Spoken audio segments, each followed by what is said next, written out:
Thank you very much, Tom. That was a splendid introduction. And I'd like to say how honored and pleased I am to be here at what I consider a historic occasion.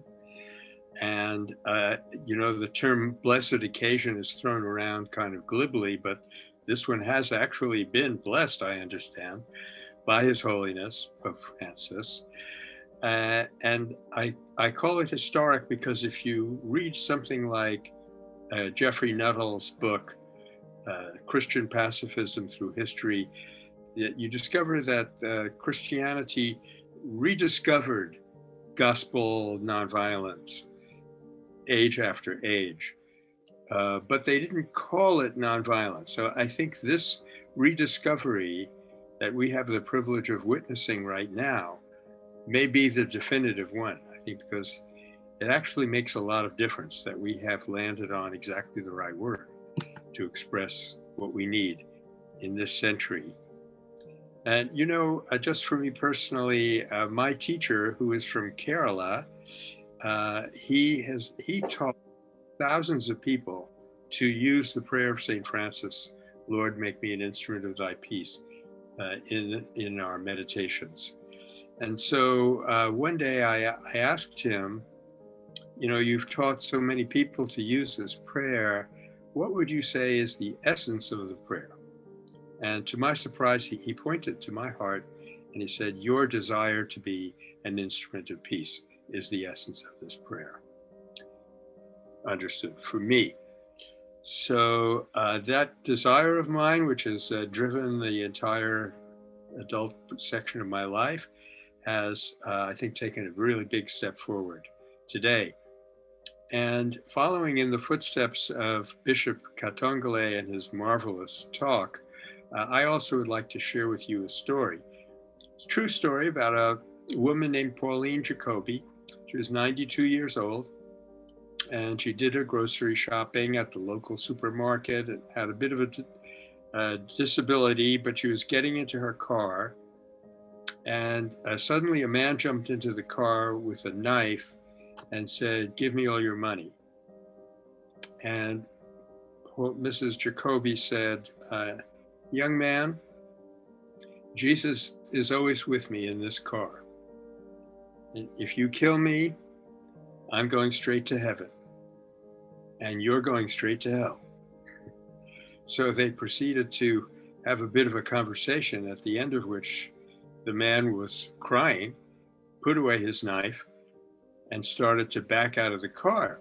At which point, Pauline said, wait a minute, young man, and brought him back in and gave him all her money.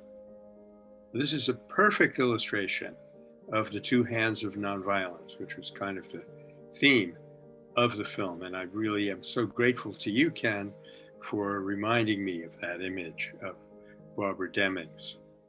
On the one hand, absolute refusal to comply with a threat.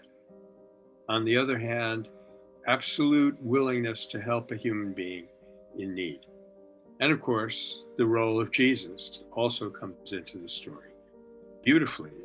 Those two hands were also illustrated on a very big scale by Gandhi when India was afraid that they were going to be invaded by the Japanese. The British had actually pulled out in fear of that invasion.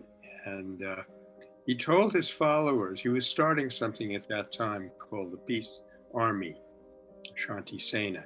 He told his followers, he told everyone in India, if you meet a Japanese soldier who's dying of thirst and begs you for water, you give him the water. But if he points his rifle at you and says, you better give me some water, don't do it. Refuse.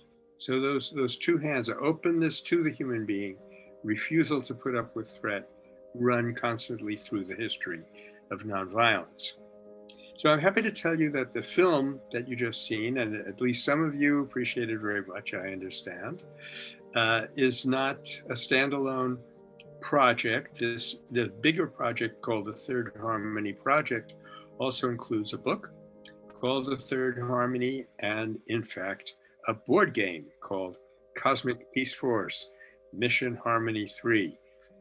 A wonderful Christmas gift, by the way. And you can find out about all of these at our website, metacenter.org. And in my feeble way, I have been also trying to follow in Gandhi's footsteps in this regard, that he said, everybody thinks I'm about liberating India from colonial domination. But if you want to know what I really am after, I want to see God. I want to see my God face to face. In order to do that, I have to serve my human beings, fellow human beings. This is the best way I can do it. So I also have those two hands in my life, the spiritual practice and the development of nonviolence. And as Pope Francis said so well, to be true followers of Jesus today, that includes embracing his teaching about nonviolence. And what I want to say is, while this challenge has recurred time after time, it has never been more urgent than it is today. And the most frequent comment that we've gotten from people who have seen the film is, "This is so timely. I wish we had it a year ago." On the other hand, it's not only more urgent, but it is more doable in a way. It's more possible. And that's thanks to the brilliant new chapter that has opened up in science, which a little taste of you got in the film. And at the same time, a very great expansion of human awareness of the meaning and purpose, the practices and the abilities of nonviolence. So I think these three things coming together makes this both the most propitious and the most urgent time for us to be doing what we are doing right now, developing nonviolence. So the main point of the film, I would say, are these.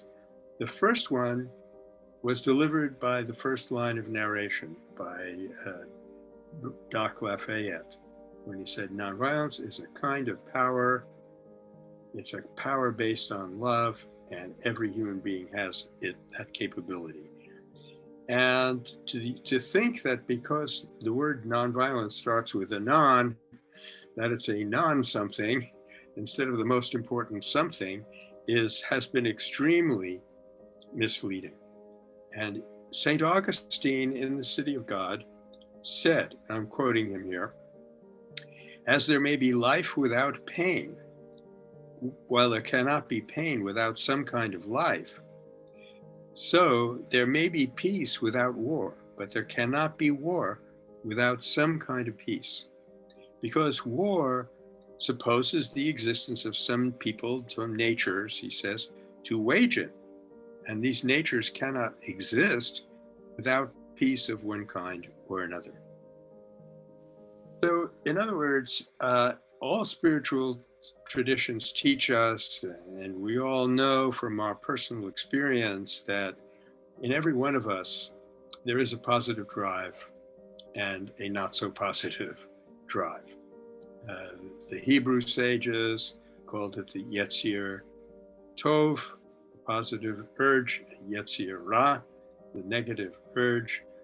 Augustine refers to it quaintly as two loves that lead to two social orders, the city of God and the city of man.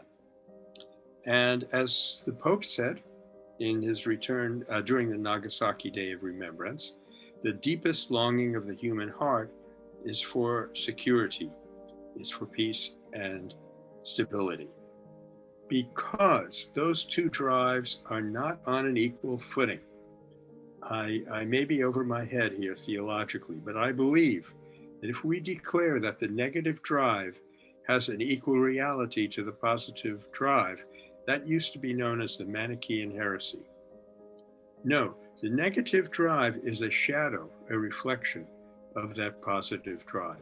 And this is why nonviolence is so effective and so powerful. And why, as Erica Chenoweth pointed out in the film, even if it doesn't, quote, work, you don't get what you had aimed at, the dictator is still in power, nonetheless, you have made things better every time you use it. So, as again, Father Katangale indicated, nonviolence is really nothing less than a journey of self-discovery. It's an endowment in nature, but it only really comes into its own in us, as far as this earth is concerned, anyway, in human beings. And whereupon we discover that it is actually the fulfillment of human nature. And part of the tortured history that we have been through down the millennia is that we have not until recently really begun to discover it. Now, Chris Hedges wrote a book on war. He ended the book with a statement I completely agree with, that the only antidote to war is love. But then he added a statement which I do not agree with. It's not fatal if I disagree with somebody, but I think it counts for something. He said, and love cannot be organized. But anyone who is a nonviolence practitioner today will tell you that nonviolence, active nonviolence, is nothing but organized love. So I'll just close by saying that I have long admired Pope Francis, but that admiration reached entirely new heights. Added to it my deepest gratitude when he said, and I quote, "I pledge the assistance of the Church in every effort to build peace through active and creative nonviolence." Thank you very much for hearing me out.